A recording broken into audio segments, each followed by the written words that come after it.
Sa internet age, nagbago na ang ikot ng mundo. Pero paano kaya kung bigla nagkaroon ng plot twist? Oh! Shit. Ano nangyari? Suso na kitang makita. Jasper?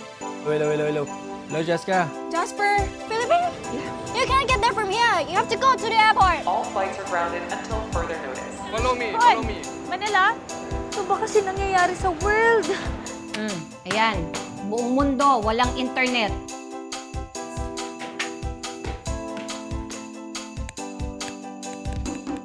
Nag-send ba o hindi? Alam mo, tingin ko dapat pag-usapan nyo to in person. Pero senyora, alam niyo naman po na kayo na lang yata ang merong landline dito eh. Miss ko na kasi si Papa.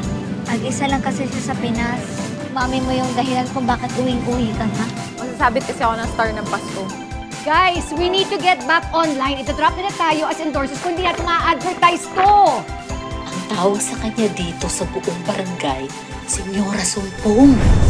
Umalis ka lahat dito! Umalis ka lahat dito!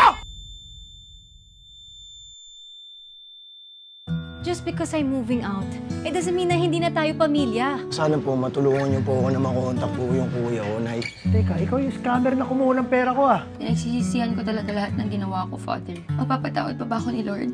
Hindi natin hinaharap yung issues natin. You gave up on us.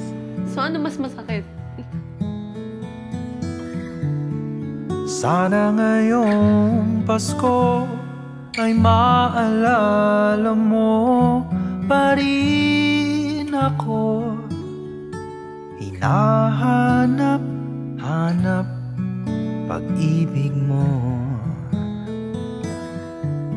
At kahit wala ka na, nangangarap at umaasa pa rin ako. Muling makita ka at makasama ka sa araw ng Pasko.